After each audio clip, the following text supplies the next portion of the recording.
Hid for a few weeks before it came to me. I had to choose my heart, heal and get free. She said life's easy, pain comes with living. Surround myself with everything God's given. It's time to change my routine, create a new scene that feels like an unreachable dream. Good morning, everybody. Happy Friday, ladies and gentlemen. This is Mentally How Are You? And I am your host, Neena Lock, here to discuss all things mental healing. Today, we are going to jump right into topics and move forward.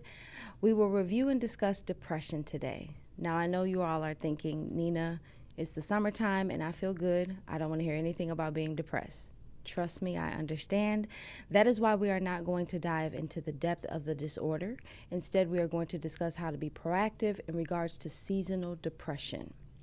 Seasonal affective disorder, or seasonal depression as some know it to be, is a type of depression that follows a seasonal pattern.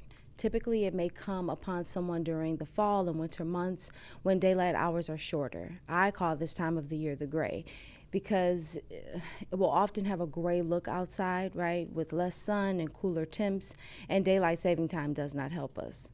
You may notice changes such as increased sadness, lack of interest in activities in which you normally engage in, and you may feel fatigued, have low energy, and changes in your appetite. And you could experience more symptoms than this, but these are the main ones. Of course, if you experience these symptoms, it would be wise to find a counselor. However, also, today, hear me out. Okay, I would like for everyone to think about how clothing and apparel stores are currently changing around this time of the year.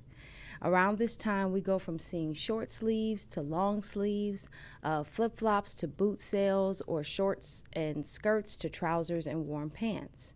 The reason is because the clothing stores are being proactive and allowing us to get ahead of the cold before it comes on us. So, now is the time to purchase the winter gear instead of scrambling at that last minute trying to find what you need when it's already cold outside. In this episode, I want for us to think about seasonal depression in the same manner. If you believe you struggle with this form of depression, or if you identify with the symptoms that I just presented, now is the time to get a jump ahead of it. Focus on the activities and the things that have proven to make your summer great and pull them into the winter. Some examples of what I mean is, let's say if you've enjoyed different restaurants this summer, plan to do something similar in the winter. Begin to book restaurant hopping days with your friends. Make a plan of it. If you've been engaging in a good exercise routine this summer, adjust it for the winter time to maintain the same tempo. Or let's say if you've been planning on exercising, but you have not actually started, start a small routine right now at home that will follow you into the winter months. Something as simple as walking has many benefits for our mental and physical health. Let's say you've been out in the sun. Now is the time to buy sun lamps for your home, or even update your window treatments. This way you can open your blinds or curtains in the winter for natural light to fall in. Now, I know that I just explained that our natural light is gray in the wintertime, and it is, but it's still a natural light. It's still different from just the lamps in our house or, ceiling lights in our home that can't give us the nutrient we need, I'll say, for our body, right? The sun gives us something. So to have something mimic it, like a sun lamp, or to just open every window, curtain, and blind and allow for light to shine in is more helpful than just having on regular lights in your house. So do something like that, or plan activities for the winter months with family and friends. Let's say a family game night, a restaurant night in which everyone brings a potluck item with them. And don't make it just a regular potluck. So for example, when we go to restaurants, everybody sits together and we order different entrees, right? We may have an appetizer together, but we order different entrees. We don't do that when we eat at home. We eat whatever was cooked for the one meal. So invite friends, family over, have someone bring a different entree, and everybody gets to choose. You can even make it fun by making little menus or something. And you can do an activity like that once a month that gives your mind, your body, everything about you something to look forward to. Or plan a group walking day with your family, or even have an end of the summer planning session with family and friends in which you all review a healthy routine, diet, and goals for the winter months. You can choose an accountability partner or two from the session, Overall, now is the time for us to focus on how we will be sure to strengthen and protect our mental well-being for the winter months to come. Everybody does not struggle or suffer with seasonal depression. However, we do still experience the huge adjustment from going to the summer months to the winter months. And we've been having here in the Midwest a great summer. The sun has been shining. It's been 90-degree days every day just about. So to go from that to extremely cold temps is a shift for everybody's mind, body, and soul. And the way to maintain during that time is to get a jump ahead. So think of it as if you are laying out your new apparel for the winter. Think of it just as you may have started purchasing new winter clothing now, or you may be getting ready to unbox those items you put away. Do the same for your mental health. Be proactive. For those of you who are chuckling at your screen because you have not been engaged in the summer beauty or the things I'm describing, get out there now, have some fun, and then come back and rewatch this episode to plan for the winter properly. That is my Minds Matters for today. We are continuing in the recognition of Minority Mental Health Month, and with that, today we are going to discuss some myths regarding this community. Now, I know for some of you, I'm saying minority. I understand that BIPOC is also another way to say it, which is Black, Indigenous, and people of color. I'm just swapping between because I'm used to saying both versions. I grew up in the 90s, so I say minority, but I also know what is more prevalent as of right now. In a group discussion this past weekend, I heard some of the following comments and thought to bring them to the show, because why not? So, for example, one myth that I heard is that minorities don't experience mental health issues as much as others. This is completely false. In fact, the actual numbers can't truly be calculated because of the lack of engagement in treatment or the lack of willingness to speak up and come to grips with the fact that everything is not okay. So this is not true at all. And even though we read stats and figures that tell us, well, African Americans suffer with this more than this, Asian Americans suffer with this diagnosis more than this, those are guesstimates, but no one can truly put the numbers on it because individuals don't come to therapy, don't seek counseling as they should, could, or need to at times. So it's not true. Everybody has some type of mental health struggle or concern. As I told you guys in our last episode, our mental health encompasses everything. So that means that anybody could experience a mental health concern. It doesn't mean, though, that if you experience one, that it's on a higher end of the spectrum where you have this extreme diagnosis and you must be locked away in a hospital and on medications. I know that a lot of times that's the way we think about mental health struggle, is that it means somebody is just completely out of their mind and gone, and that's not the truth of the matter. That is one version. That is a very high end on the spectrum of mental health. However, that's not what everybody experiences. But that means that everyone can experience a mental health concern, minorities included. A second myth that I heard is that language and cultural barriers don't affect care. I'm actually still surprised that people think this. This is completely false. The lack of bilingual services or culturally sensitive care often prevent individuals from receiving accurate diagnoses and effective treatment. In fact, this also spans across all of the healthcare arena, not just mental health concerns. So that's why it kind of shocks me to hear people speak like this. Language barriers, that's a huge concern, right? If I have a struggle or something going on with me and I don't speak the same language as the counselor or therapist or the healer that I need in front of me, that is a problem. So completely false rumor. I don't want for people to think that. The third thing I heard is that minorities just don't want help. This is laughable to me because of how false it is. The help is welcomed. The issue lies in the lack of trust in the healthcare system due to the second myth, actually, but also because of historical injustices. So individuals within the Black, Indigenous, and people of color communities definitely want help. They want support. The problem is that they need help or support in other areas more than they do.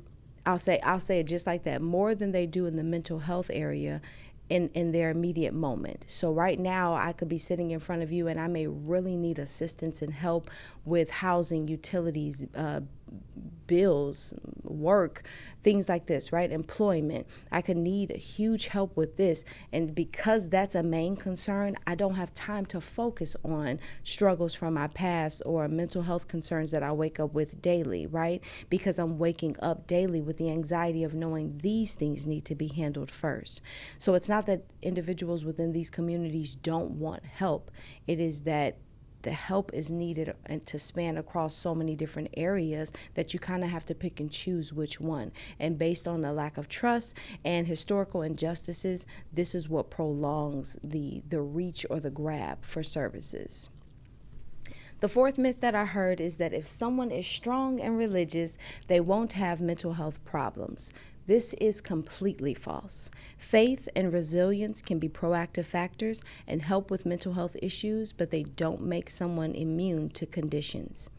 People from religious or strong cultural backgrounds can and do struggle with mental health concerns. And in fact, many would argue because of these factors, they struggle all the more because of the expectations from their culture, because of the expectations from their religion, right?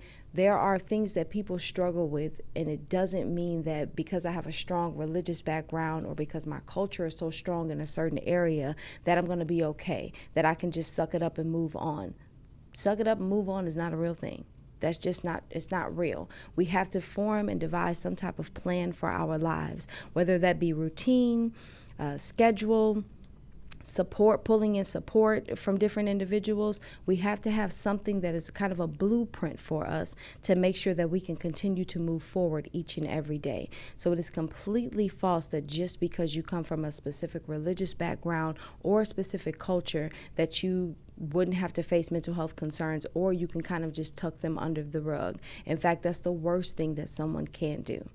And because I heard this rumor, it also made me think about the fact that in some religious circles and groups, mental health is shunned, right? It's looked down upon, like, how dare you struggle? You know God, so you shouldn't be struggling. Let me just say that for any religion that you can step into, one, prayer is a coping skill.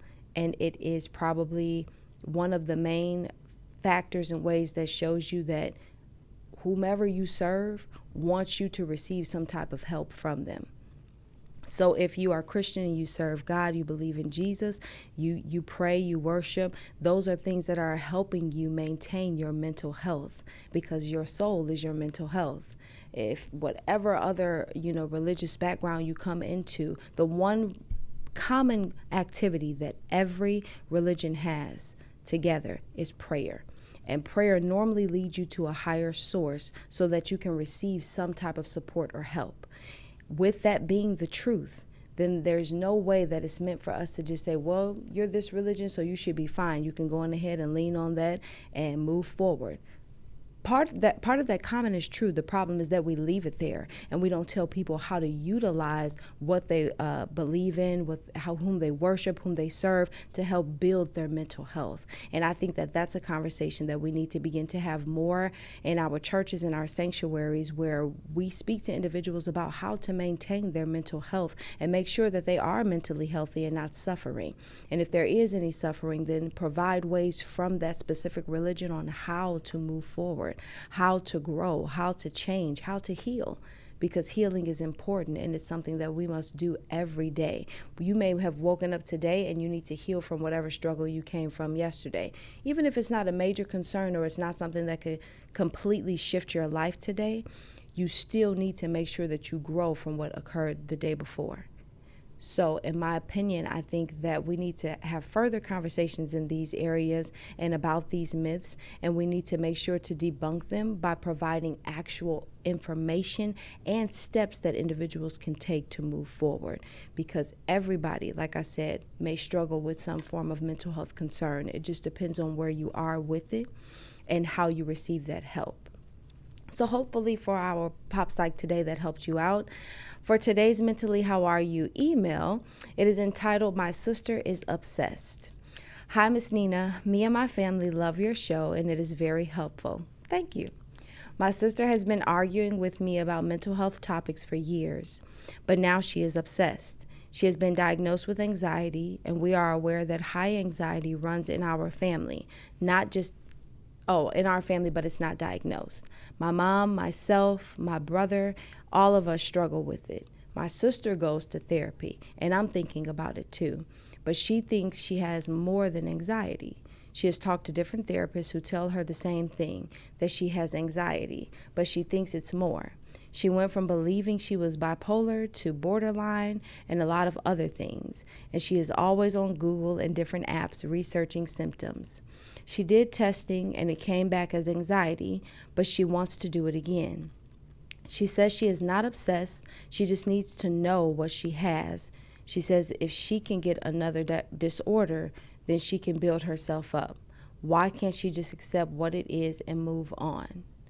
This question is loaded, but I'm going to answer it for you. One, the main question, why can't she just accept and move on, is because of what she's struggling with. Anxiety will push us to the point where we believe we have something more, or that there has to be something absolutely wrong with us. There's no way that this is normal. There's no way that anybody else is experiencing what we're experiencing. So there has to be another answer or solution. You're using just the term anxiety. I'm going to assume it's generalized anxiety, but there are other diagnoses that could be there. But I will say that whenever you suffer with any form of anxiety, that's the point of it. It can make you worry consistently. It can make you focus on things that are not true or real. So it becomes a struggle and a battle each day that someone deals with. I would think that that's the reason why she can't accept the diagnosis she's been given and move on. Two, I would say for the entire situation, maybe you guys should have a conversation as a family. And like you said, everybody kind of struggles with anxiety in the family. So maybe you all should either go and be tested or at least start therapy. You said you're thinking about it too. You should start therapy. That way you will better understand what level of anxiety your sister is experiencing that's different from the level of anxiety you're experiencing. What I mean by that is that I could suffer with anxiety, and I could wake up and have consistent racing thoughts every day. But that may be different from somebody who has consistent racing thoughts at night, throughout the day, and they can't focus on tasks, they can't make goals, they can't meet marks and different things that they're supposed to complete for work, school, and programs that they're a part of, right? For me, my thoughts just may be racing, but I'm able to function in the day and keep going. The other person, they may have some different factors attached to their symptoms. So for you, maybe with you, it's clearer for you to understand, okay, this is just anxiety that I'm walking into. I'm only overthinking this because of anxiety. Your sister may not be able to sift between that because of the other factors that come along with the diagnoses. So I would remove myself from saying she's obsessed, right? Because terms like that can be triggering for someone who is struggling. So I wouldn't say that she's obsessed. It sounds like she's just trying to get a better understanding of what she's feeling, which could mean that, one, she needs more intensified therapy, but also she may need medication as well to go along with these symptoms to kind of help clear her mind and her thoughts, and then be able to better organize and plan for what she's experiencing. So I would say, instead of saying she's obsessed, maybe just help her with what additional support she can lean into. And also, go her if she's able to move forward and get testing again. Testing is not cheap, and there are sometimes long wait lists. So I would heavily encourage her to accept what has occurred, what has been given to her, and to maybe shift her plan with her therapist about how to tackle or overcome what she's feeling. And even sometimes it's not about overcoming. Sometimes it's about accepting what is there. So her acceptance may not lie in accepting the diagnoses, but she needs to accept the plan for it more. Maybe she doesn't trust the plan, so that needs to change. I would say to have a conversation with her about it according to what I'm saying, and to see how you guys could better move forward with her. But a good way to support is to be there, to listen to what she has to say.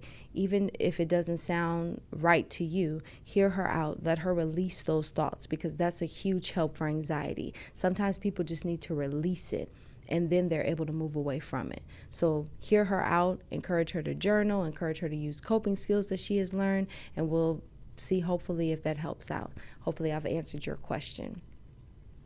Now, let's review some resources to explore for Minority Mental Health Month. I meant to give these to you guys in our last episode, but I forgot. So for today's toolbox technique, we're going to go over resources that can be utilized to help individuals within the community. One resource is Clinicians of Color. This website is simple and straight to the point. On the home screen, they immediately have you enter your zip code and city and provide you a list of clinicians of color in your area. You simply read the bio and make the best pick for you. That's it. That's all it takes, right? And then you have your first session and decide if you want to continue working with that person. Another is Therapy for Black Girls. I know that this is kind of a popular one that people are hearing more about lately. On their home screen, it's a little different. So you will need to go to the very top of the page to the right-hand corner and click Find a Therapist. They give you the choice for in-person or virtual. I will tell you now that this foundation is founded in Atlanta, Georgia. So in-person is going to be there. So if you're not living there, you're going to choose virtual. Again, you enter your zip code and they will provide a list to choose from. Okay, now Therapy for Black Girls also has a podcast that is very informative and helpful for individuals. I suggest listening to the podcast, have a girls group together. Women need each other, come together, talk about some of the topics that they put out there and some of the activities that they give sometimes. Another right here for us is the Kane County Health Department. They actually have an individual you can contact that will help guide you to screenings for your concerns. So the direct link will be attached to this episode, but that person's name and number is there. They'll provide you with information about whatever you tell them. So if you say, you know what, I'm here for behavioral health, I'm looking for a therapist, or I had a therapist, but I can no longer afford that therapist, whatever your concern may be, you call this individual or send them an email, and they will help you with finding the services that you need. If you're in the Chicagoland area, a great free space to check out would be Coffee, Hip Hop, and Mental Health. It's located at 1051 West Belmont Avenue in Chicago. This is a coffee shop that hosts community groups and workshops on multiple topics. They even have open mics and fun activities to help you release without telling your life story. They are, I think, hosting a group tonight actually at 7 p.m. And again, it's free. So I like to provide you resources that are free, guys. I think that's very helpful.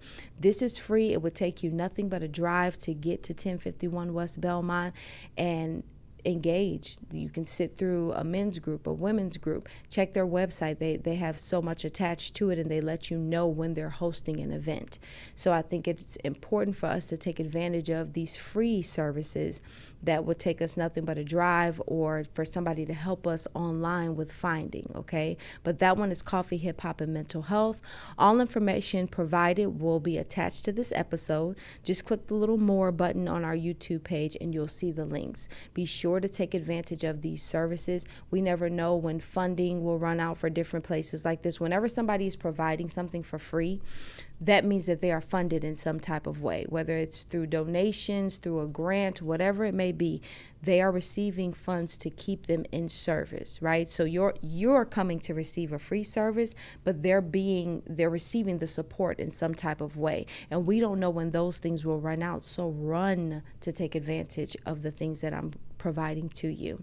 As I said, everything will be linked to this episode. Click the more button and make sure that you scroll down to copy the link to each thing that I just named for you. I think that is everything that we are going to cover today. I want to thank you all for sitting with me on this episode of Mentally How Are You? Be sure to jump and get a hop above and be proactive about seasonal depression. Whatever you are doing now, pull it into the winter. Think about the things that are making you feel great and good. Think about the things that are keeping you on track and on task, and begin to plan. Write out a plan. Write it down. Don't just put it in your phone. Write it on paper where you can hang it up somewhere in your house and see it continuously.